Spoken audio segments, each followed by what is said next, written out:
Good day everyone. I am Alex Bernard F. Trinos from Level 4 Section C. For this activity, I interviewed one person from our community and my respondent is my neighbor from our subdivision, Miss Yvonne. So before we start, I would like to inform everyone that my respondent requested not to show her face on camera due to privacy and personal reasons. However, she voluntarily agreed to answer the interview through voice only. I hope everyone understands and respects her decision.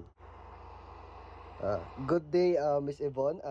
Salamat sa pag-agree nimo para sa kaning interview. Ready na po ka? Yes, ready na ako. So, first question, what are the health practices or beliefs that you learned from your family while growing up? Pag ako na ko, ginatudloan gid ko sa akong parents nga importante gid ang cleanliness. Dapat pirmi manghugas og kamot before mukaon or after mo gamit sa CR.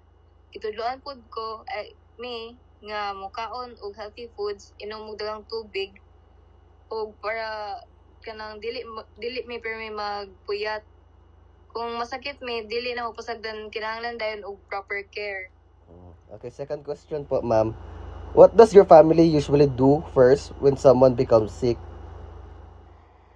Kung na masakit sa among pamilya, ang una gyud na mabuhaton kay papahuwayon siya, painuman og dahang tubig ug tanawon kung unsa ang mga symptoms.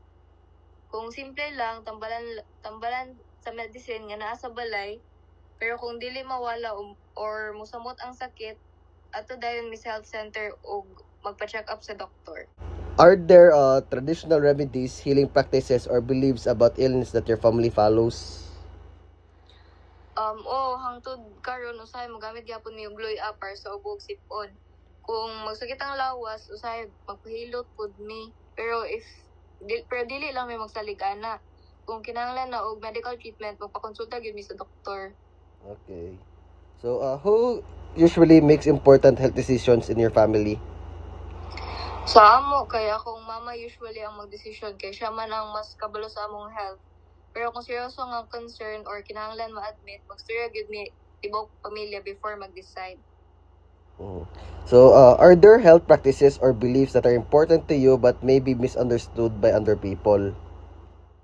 Para na ako, okay ra nga mogamit og herbal remedies basta para lang sa minor illnesses. Naay uban nga abi nila kung herbal ang gamit kay dili na mo tuog doktor. Pero sa amo, support lang siya. Mas importante gyapon ang advice sa healthcare professionals. Have you ever changed or adjusted one of your cultural practices because of school, work, religion, migration, or interaction with other people? What changed? Sa una, kung magsakit, usahay mag-self-medicate na lang ko. Pero tungod sa akong mga natunan og sa mga advice sa healthcare workers, mas careful na ko karon. Dili na ko basta-basta mainom og tambal nga walay advice ug mas musunod gid ko sa mga instructions sa doktor. So, do you think people sometimes make assumptions about your community? Can you give an example? Naiuban nga abi nila kay subdivision mi wala na mi problema sa health. Pero parehas magyapon sa ubang komunidad na ay mga tawo nga masakiton, kinahanglan gyapon og healthcare services. Ang difference lang kay mas dali mi maka-access sa health facilities. Last question. What is one thing about your culture that you wish healthcare workers could understand better? Ganahan ko nga masabtan sa healthcare workers nga sa amo, importante kayo ang pamilya sa pag-decide bahin sa health. Mas komportable mi kung gina-explain nila ang kondisyon o treatment sa pasyente o family. O kung ilang respetuhon amo ang beliefs while providing quality healthcare. So, thank you so much, Miss Yvonne, for sharing your experiences and insights. Your answers helped me better understand how family, culture, and beliefs influence health practices in our community. Once again, thank you for participating. Despite choosing not to appear on camera, we respect and appreciate your decision. So, that concludes my interview. Thank you, everyone, and have a wonderful day.